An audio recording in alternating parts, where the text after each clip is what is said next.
খেজুর গুড় আর বিউলির ডালের সরু চাউলি পিঠা খুব সুন্দর লাগে শীতে খেতে, আপনারা অবশ্যই বানাবেন। আর এগুলো দেখুন কত সুন্দর হয়েছে, আপনাদের আমি দেখাচ্ছি। দেখুন কতটা সফট হয়েছে, দেখুন এইভাবে ভাঁজ করলেও আবার দেখুন নিজে থেকে কি সুন্দরভাবে ছেড়ে যাচ্ছে।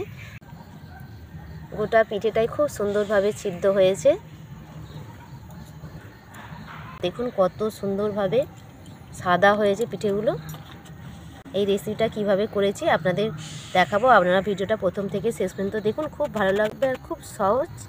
এখানে আমি ভিজিয়ে নিয়েছি দেখুন বিউলির ডাল, আতপ চাল আর সেদ্ধ চাল। আমি নিয়েছি 1 বাটি বিউলির ডাল, 1 বাটি আতপ চাল আর নিয়েছি অর্ধেক বাটি সেদ্ধ চাল, তিনটে একসঙ্গে মিশিয়ে ভিজিয়ে রেখেছিলাম। এবার এগুলো বেটে নেব, বেটে নিচ্ছি।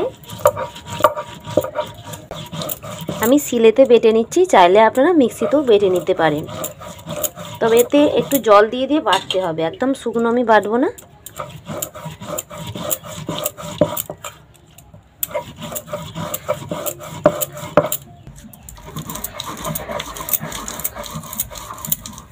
সব চাল বাটা হয়ে গেছে, দিয়ে দিচ্ছি স্বাদ মতো লবণ,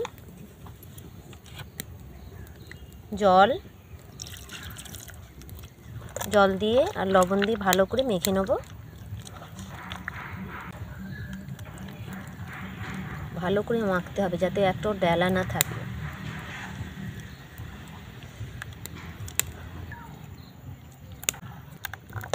দেখুন বন্ধুরা, এই ধরনের ব্যাটারটা হবে, আর মাখাবো না, খুব সুন্দর করে মাখানো হয়ে গেছে। এবার উনানটা জ্বেলে নেব।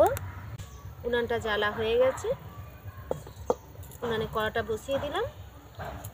কলা পাতার ডান্ডি নিয়ে নিয়েছি, ডান্ডিটা এখানটা একটুখানি নোড়া দিয়ে আমি থেতো করে নিয়েছি। আর নিয়েছি এখানে সরিষার তেল, আপনারা সাদা তেলও নিতে পারেন। এই একটুখানি তেল নেবো, এই ডান্ডিতে করে নিয়ে কড়াতে দিয়ে দেবো। এতে বেশি তেল লাগে না, একদম অল্প তেল দিতে হয়। কড়াটা খুব ভালো করে গরম করে নিয়েছি, নেওয়ার পরে তেলটা আমি লাগালাম। এখন আমি দিয়ে দেবো। এবার এখানে নিয়েছি একটা বাটি, এই বাটিতে করে নেব চালের গোলা, নিয়ে 1 বাটি নিয়ে কড়ার মধ্যে দিয়ে দেবো। 1 বাটি করে নিয়ে কড়ার মধ্যে দিয়ে দিচ্ছি, এইভাবে ঘুরিয়ে ঘুরিয়ে গোল করে নেব।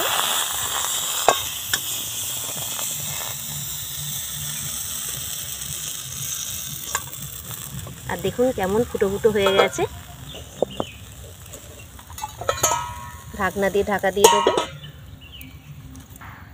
আবার ঢাকনাটা সরিয়ে দেবো। দেখুন ধার থেকে কেমন ছেড়ে গেছে আর কতটা পাতলা হয়েছে দেখুন।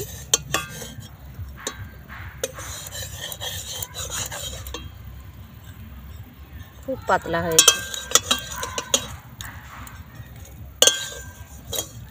এই দেখুন দুদিকেই খুব সুন্দর হয়েছে।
একদম অল্প জাল দিতে হবে। আর দেখুন কত সুন্দর হচ্ছে।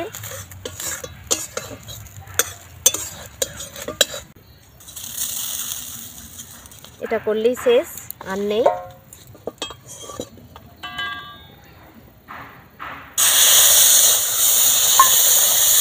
আস্তে আস্তে এইভাবে ঘুরিয়ে ঘুরিয়ে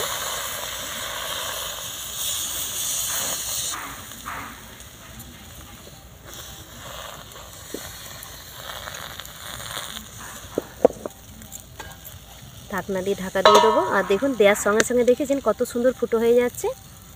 একটু ঢাকা দিয়ে দেবো। দেখুন বন্ধুরা কত সুন্দরভাবে ছেড়ে যাচ্ছে নিজে থেকেই। এইভাবে অল্প আঁচে করবেন, খুব ভালো লাগবে খেতে। আর দেখুন কত সুন্দর সাদা সাদা হচ্ছে একদম। সবগুলো আমার তৈরি করা হয়ে গেল। দেখুন কতগুলো হয়ে গেল সরু চাগলি পিঠা। আর একে খেজুর গুড় দিয়ে খেতে খুব সুন্দর লাগবে। বাটিতে আমি খেজুর গুড় ঢেলে নিচ্ছি। খেজুর গুড় আর এই সরু চাগলি পিঠা দারুণ লাগে খেতে। শীতের সময় কার না ভালো লাগে বলুন এই পিঠা খেতে। দেখুন বন্ধুরা এই পিঠার সঙ্গে খেজুর গুড় দারুণ জমে যাবে। আর দেখুন পিঠাগুলো কত সুন্দর হয়েছে, পাতলা পাতলা। আর দেখুন এই যে এই ছিদ্রগুলো কত সুন্দর লাগছে। এই যে আমি আঙুল দিয়েছি, দেখুন আঙুলগুলো দেখা যাচ্ছে এই ভেতর থেকে। দেখুন আর কতটা পাতলা হয়েছে আপনাদের দেখাচ্ছি। দেখুন কত সুন্দর হয়েছে, আর একটাও ছিঁড়ে কিন্তু যায়নি। দেখুন কত সুন্দর লাগছে দেখতে।